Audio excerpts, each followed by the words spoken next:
Agora, o assunto, gente, é o cuidado com as suas pernas. Qual mulher, que uma pessoa não quer ter aquela perna bonita, aquela perna lisinha? Porque junto com a celulite e as estrias, as varizes também elas abalam a satisfação, especialmente das mulheres, com a sua aparência e incomodam especialmente aquelas que são mais vaidosas. E ninguém quer ter as marquinhas e veias dilatadas pela perna, não é verdade? Mas, no entanto, a preocupação com as veias ela deve ir além da vaidade. Estamos falando de saúde.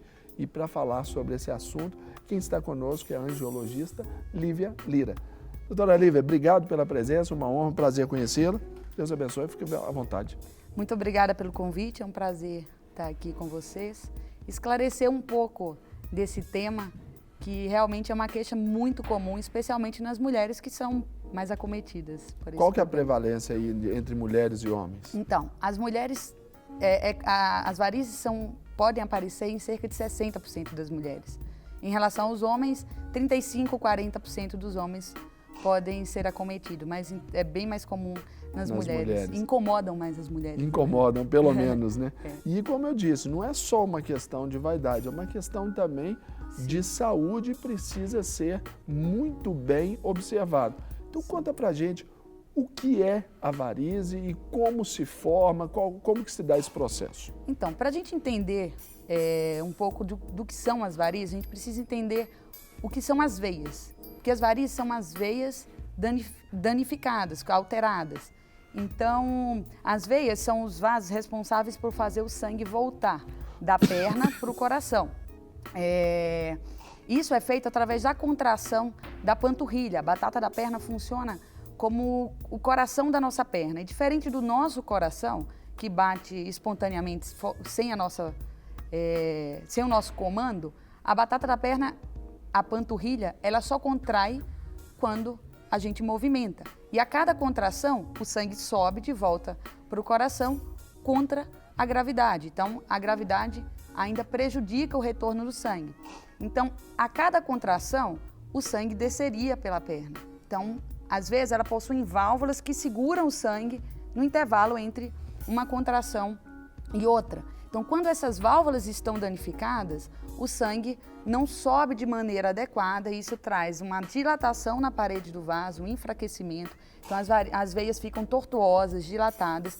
Isso são as varizes. As varizes.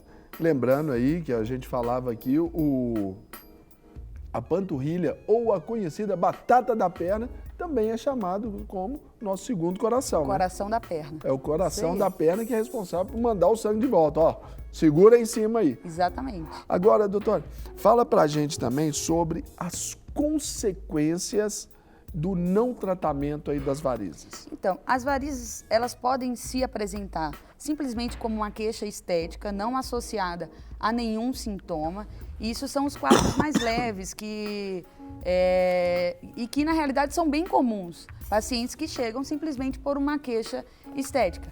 Mas pode ser associada a alguns sintomas, como peso, cansaço. Peso na perna, dor, formigamento. Dor, formigamento, queimação, inchaço.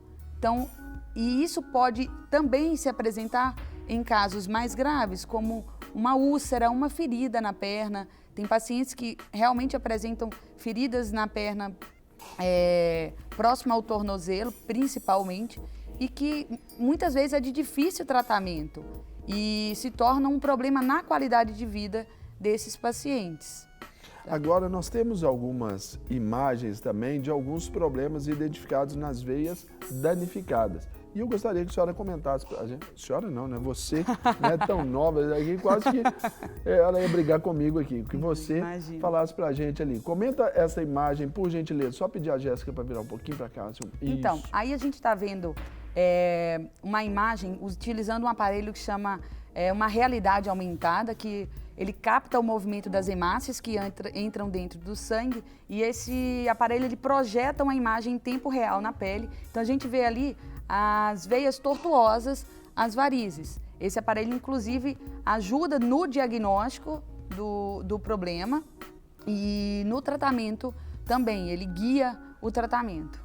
todas as vezes que um paciente apresenta essa queixa, quer seja estética ou sintomática, como aqui já foi colocado, a utilização, por exemplo, desse aparelho já é comum, já usa-se ali para fazer esse diagnóstico? Então, quando o paciente chega no consultório, ele passa por uma avaliação clínica, de uma avaliação geral do seu estado geral de saúde, e em seguida é feita uma avaliação física direcionada. E a olho nu a gente consegue ver algumas varizes e a gente lança a mão de alguns instrumentos que ajudam no diagnóstico.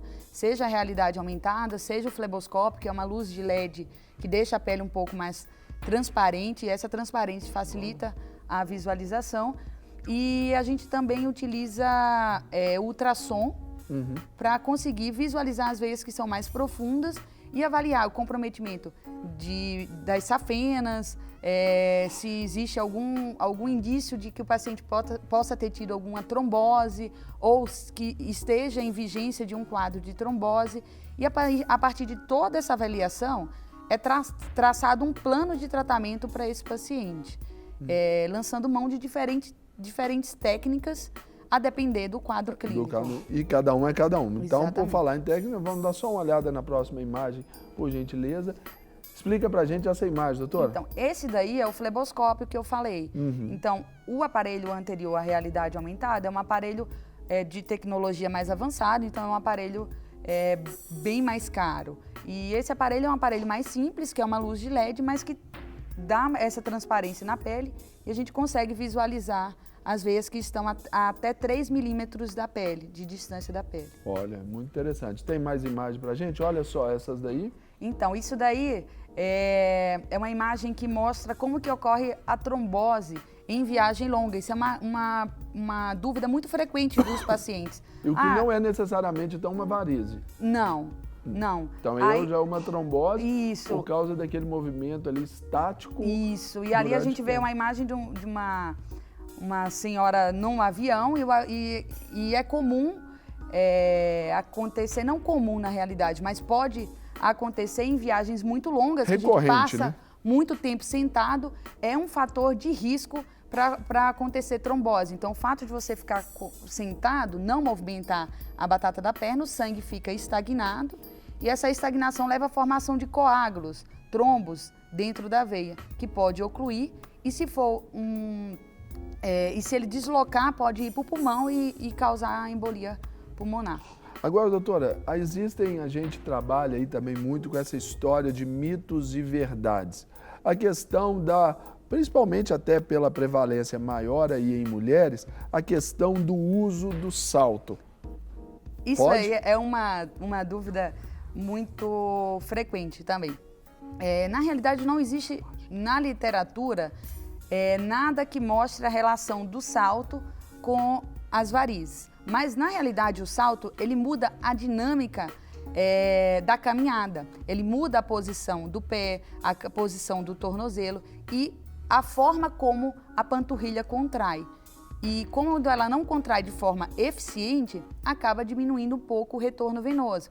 Então, mulheres que abusam do salto e ficam muito tempo em pé, acabam tendo sintomas semelhantes a pessoas que têm varizes. Então, pode ter inchaço na perna, pode sentir dor, desconforto, mas a relação direta de eu uso salto alto e vou ter varizes não é uma associação totalmente direta, não tem evidência científica. E por um outro lado, saímos do salto, Luiz XV e fomos para as rasteirinhas. As rasteirinhas também alteram a dinâmica da caminhada, a dinâmica de contração da panturrilha. Então, o ideal é um salto que não seja fino e que tenha mais ou menos 3 centímetros. Então, pelo menos uma plataformazinha ali, um saltinho tem que ter, que ajuda no bombeamento ali, até pela forma da contração da panturrilha. Isso, pela posição. Agora, doutor, uma outra pergunta também. Musculação em excesso. Então, todo exercício... Estamos na era fitness, né? Exatamente. E essa é também uma queixa frequente das minhas pacientes. Todo exercício físico bem orientado, que não seja em exagero, ele, na realidade, ajuda na circulação, ajuda no retorno venoso. Mas todo exercício em excesso, que exijam um levantamento de peso em excesso, aumenta a pressão dentro do abdômen e dificulta o retorno do sangue, como se criasse um obstáculo para o sangue voltar. Um obstáculo forte, porque nós estamos falando de músculo, exatamente. Né? Isso daí acaba podendo acelerar o processo de aparecimento de varizes em mulheres e homens que têm uma tendência genética, porque a tendência genética é o ponto principal do aparecimento de varizes. Então, se o paciente observou papai, mamãe, tia, avô, já com essa propensão, procura logo um especialista. Ele pode, ele tem uma tendência maior a desenvolver esse problema. A pessoa que tem uma codificação genética ao aparecimento de varizes, associado a fatores externos que podem disparar essa tendência genética. Os fatores externos a gente coloca o quê? Obesidade, sedentarismo. Ficar atividades que levam a pessoa a ficar muito tempo ou em pé ou muito tempo sentado. Com a perna parada. Fatores hormonais, então mulheres que usam anticoncepcional ou a própria gestação também disparam essa codificação genética. Agora, só para a gente voltar na questão do exercício físico, o exercício aeróbico, a corrida, isso ajuda ou só bem recomendado ou também o excesso traz problemas? Então, o exercício físico sempre ele vai ter que ser indicado ou o paciente vai ser liberado para o exercício físico sempre sob uma orientação médica. E um exercício físico bem orientado, ele sempre traz benefícios à saúde do paciente, seja a saúde das pernas, das veias. Por movimentar a panturrilha, a gente sempre pensando na panturrilha como um grande aliado nosso para fazer o sangue retornar ao coração e diminuir essa pressão nas veias. Agora, doutora, quando a gente fala também assim do tratamento, aí eu te pergunto sobre, vou te fazer assim, duas perguntas.